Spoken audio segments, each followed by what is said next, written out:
This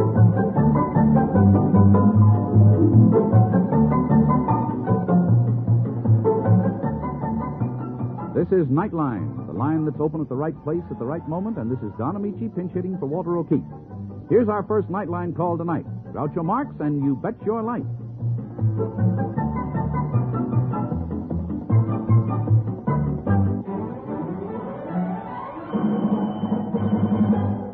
And George, you tell us, what's tonight's secret word? Ladies and gentlemen, the secret word tonight is hand. H-A-N-D. Hand? Oh, that's me, huh? You bet your life.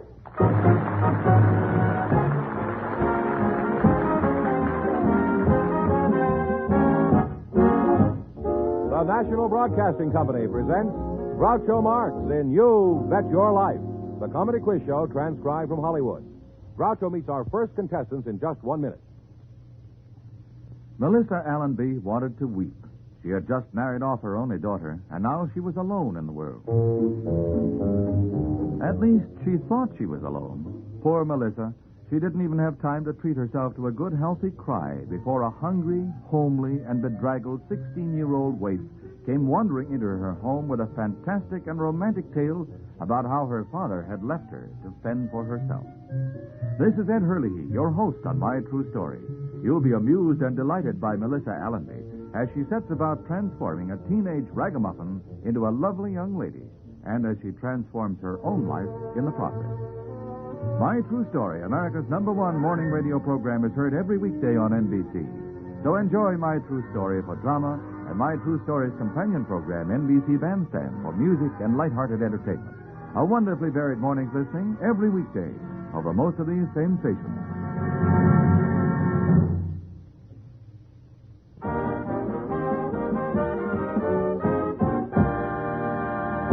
Here he is, the one, the only...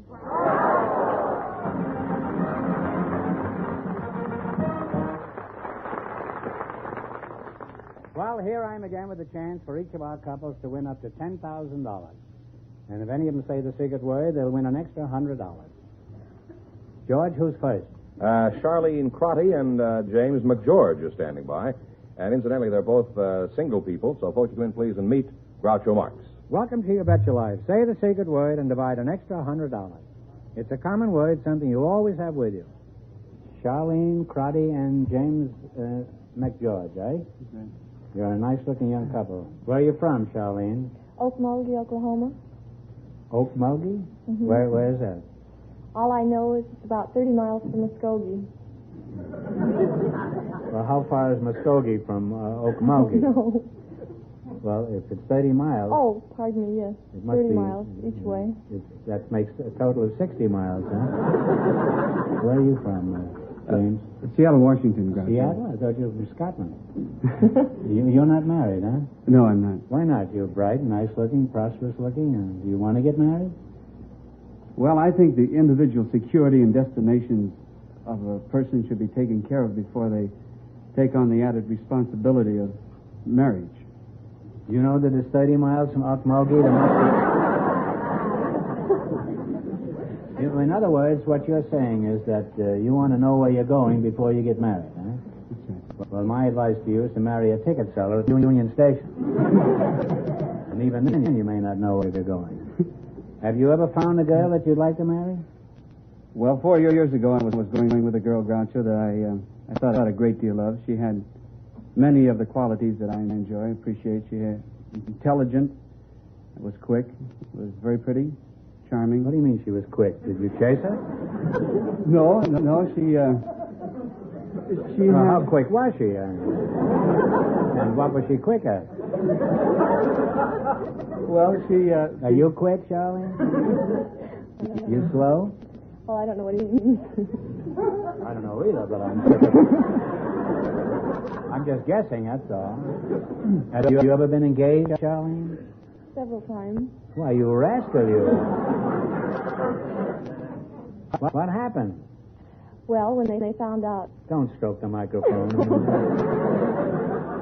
When they found out my plans for the future, they broke the engagement. You mean you tipped you too early, huh? I think so. What was so ghastly about your plans? Well, I thought I'd like to have About 8 children, and they disappeared. How do you feel about 8 children, young man?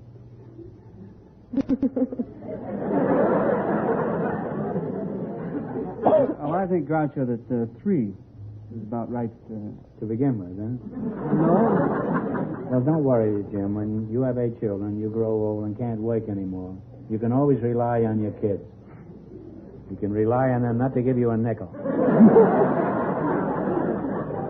You're lucky if you ever see them again. Charlene, I'm curious to know why you're such a demure young lady. You'd like such a large family. Have you ever been around a lot of kids? Are you from a large family yourself? No, but I have 24 girls now. Well, jumping Jehoshaphat. What do you mean? How can you... What, have you 6 sets of quadruplets? No, I'm a house mother at a home for girls. How old are these kids? 14. All My of, group is 14. all of them are 14? No, there's about 200 girls there, and they range from 5 to 18. 18, huh? Well, this is very unusual, Charlene. How old are you?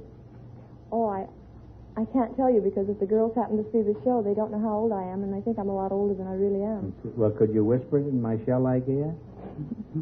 Come over here. This will also give me an opportunity to put my arm around you. So what? You're a 14-year-old girl, that's old age. I'm going to reveal your right age. It won't make any difference. You don't care, do you? Oh, yes. Well, it's pretty. You won't believe this, but Charlene is 79 years old. Now, Jim, what sort of work do you do? Well, Groucho, I imagine you sell 1% bonds. Though I do the storyline on for comic books. I write the storyline for comic Oh, you're a writer? Oh. Well, it's an honor to welcome an eminent literary figure to the show. This proves we have as much culture in 30 minutes as Omnibus has in 30 seconds.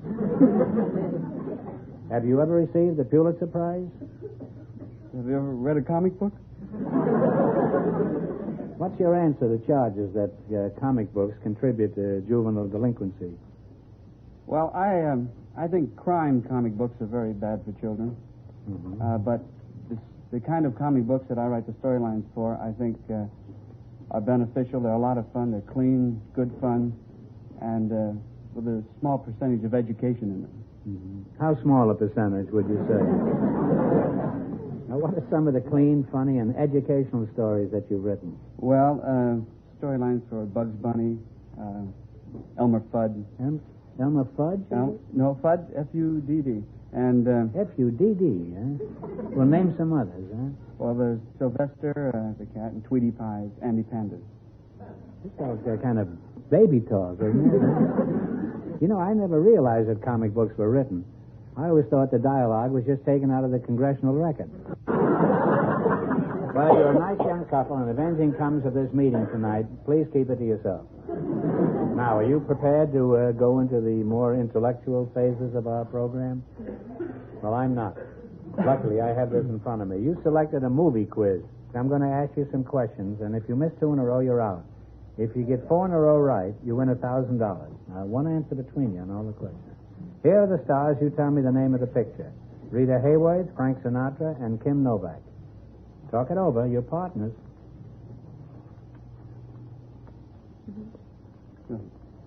Al Joey? Al Joey is right. You're on your way with one right. June Allison and David Niven play in a remake of My Man Godfrey. What 2 big stars played in the original screen version? Talk it over.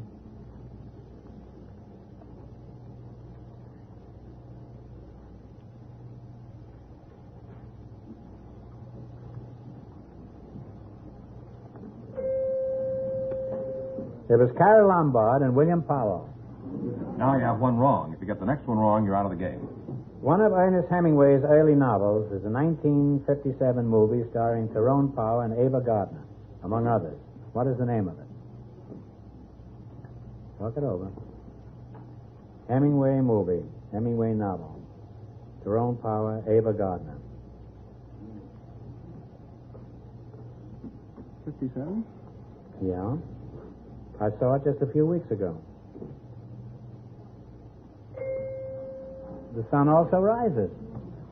Very famous Well, picture. you got 2 in a row wrong. You're out of the game. I'm sorry you missed 2 in a row, so you're through. However, we don't want you to go away empty-handed, so I'm going to ask you one more question for $100. This is a 12-part question on the Gregorian calendar. It's very difficult, so please, the audience can help on this one, I think. Are you ready? Mm-hmm. Now think carefully. How many months are there in a year? Go ahead. Oh, no. How many?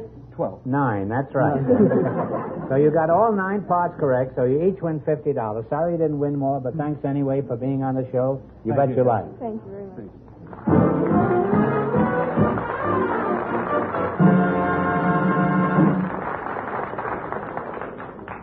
In just a moment, our second couple will join Groucho to play You Bet Your Life. When you swing and sway to a Latin beat, life is lovely, life is sweet. You make it Pabst, 'cause Pabst makes it perfect. Yes, Pabst makes it perfect. Just as we always have ever since 1844. So next time, you make it Pabst, because Pabst makes it perfect. America's Blue Ribbon beer from the Pabst Brewing Company, Milwaukee, Wisconsin. Yes, Pabst makes it perfect.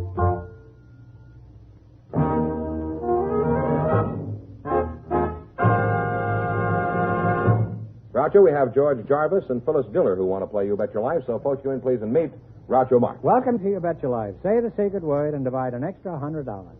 It's a common word, something you always have with you. Phyllis Diller and George Jarvis, eh? Phyllis, where are you from? I'm from Lima, Ohio. Lima, Ohio. I've played there many times. Are you married? Yes, I've worn a wedding ring for 18 years. Really? Well, 2 more payments and it'll be all yours. What was there about your husband that interested you when you first met him? Do you remember? Yes, it was sort of a mating thing, and I just took one look at him, and I decided, well, this is the way I want my children to look. Well, did your children look like him then? Yes, all 5 of them. You've got 5 children? Yes. That beats a full house, and you've got that too, I imagine. And your name is Phyllis Diller, huh?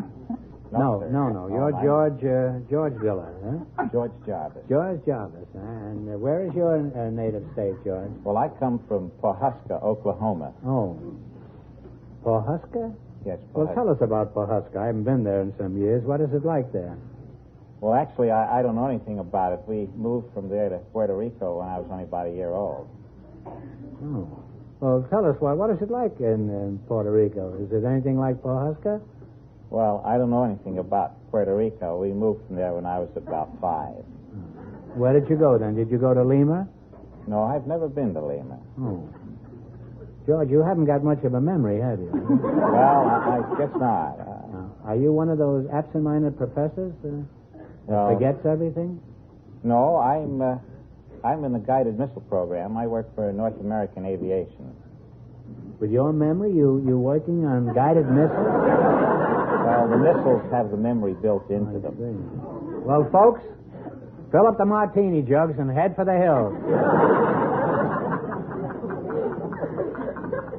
You ride one of these things?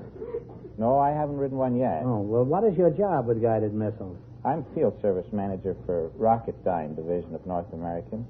Our job is to build rocket engines and see if they get in missiles and see that they operate right. We have men out in the field seeing if these engines work right. Uh-huh. And then while you're working on these, you watch the Sputnik go past, is that it? Yes.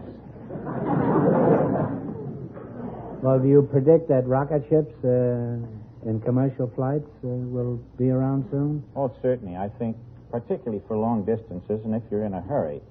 Well, for instance, if you wanted to go to Australia, say, you could do this in a jet ship in 10 or 12 hours. Mm-hmm. But if you're in a hurry, we can put you there in a rocket in an hour. You mean the Russians are going to go to the moon and we're going to Australia? That's a good idea. Say, that may be the solution for the whole thing. We're just going to hide in Australia until the whole thing blows over. Well, you must get pretty keyed up working around all that complicated machinery all the time, huh? What do you do for relaxation? Oh, I do several things. I play the trombone a little and play the viola a little, and I bulldoze. What do you bulldoze? Your wife, you mean? No. I have a bulldozer. Well, what is a bulldozer? Is that a tranquilizer for bulls? Well, a bulldozer is a great big tractor that has a blade on it in front. You can let it down. You can push dirt with it, and it's powerful, makes a lot of noise, and gives me a feeling of power of having accomplished something. Well, do you ever go to Palm Springs in it, or, make trips in it? Oh, but I'd sure consider it on the Hollywood freeway. It'd really be the nuts for that. Put it halfway down.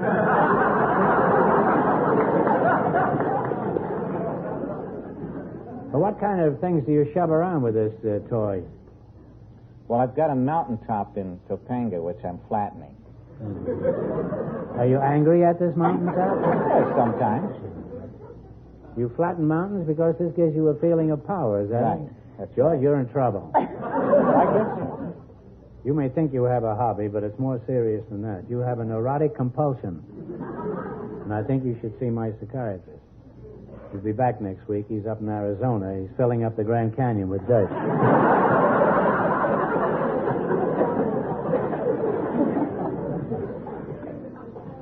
Well, now it's time for you to get moderately rich, so we're going to play You Bet Your Life.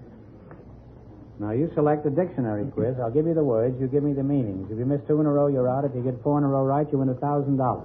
Are you ready? One answer between you now. Now, what is a teepee? Tent for an Indian. Yeah, all right. Now, what is a cravat? Tie. Well, we say necktie. Necktie, all right. You're halfway to $1,000. Now, Two more what- right, and it's yours. Yeah. Now, what is corpulence? Obesity. Or blubber? Get the next one right, and you'll have $1,000. Now, what is a numismatist?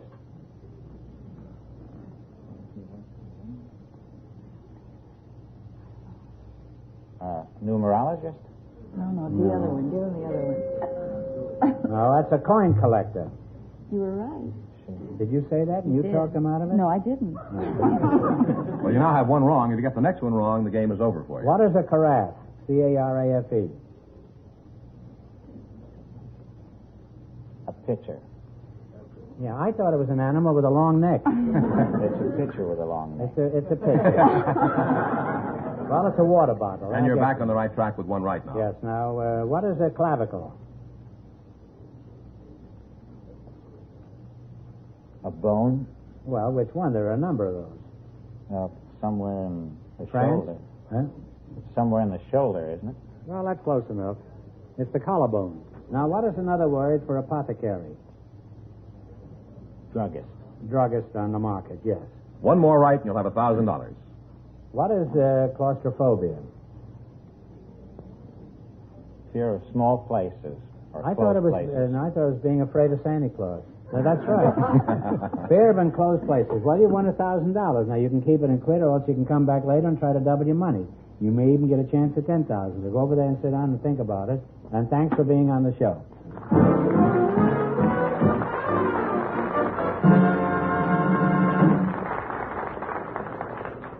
We'll find out if our second couple will try for $10,000 in just a moment. Hello. This is Jeff Richards. I want to tell you about a wonderful bargain. It's a bargain in friendship. I know we all like to make new friends. Well, here's the way we can do it. There are millions of families in friendly countries overseas and in Latin America who are really desperately hungry. Those people need food, and they need it now. We can send 22 pounds of good and wholesome American food to some hungry family for only $1. All we have to do is join CARE's Food Crusade. For just $1 American dollar, you can send a package of food in your own name. Let's do it today, before we forget it. Join CARE's Food Crusade. Send your dollars, as many as you can, to CARE. C-A-R-E. CARE. New York 16, New York. Let's make a new friend. Please care.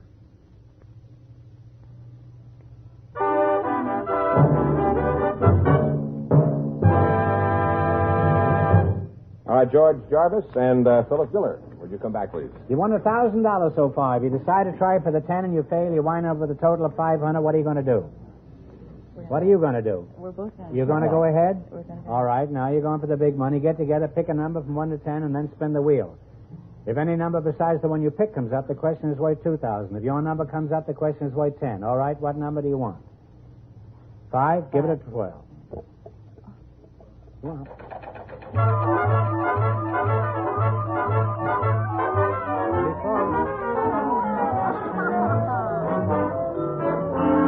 All right, your number was 5 and it came up 7, so this question is worth $2,000. You ready? The first Negro nation in the British Commonwealth was established in 1957, formerly called the Gold Coast, when it was a British colony.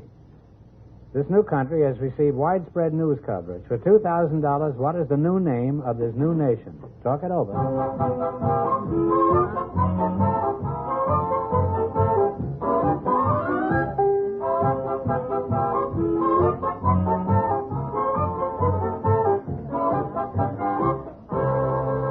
All right, what's the answer you decided on? If you don't know, guess. Libya? No, it's Ghana. Spelled Ghana. It was recently made a country, I think, last year. I'm sorry you missed it, but you wind up with $500. That isn't too bad. Congratulations, and thanks for being with us.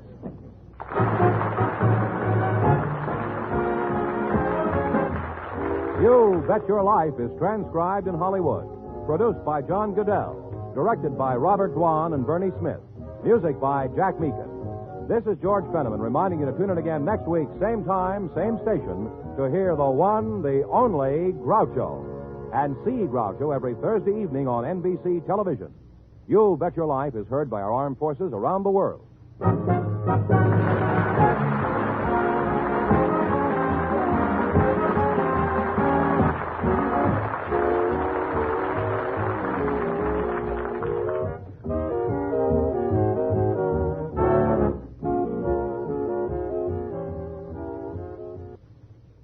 The Swedish tenor Nikolai Geda makes his American radio debut on The Telephone Hour, tonight on most of these NBC stations.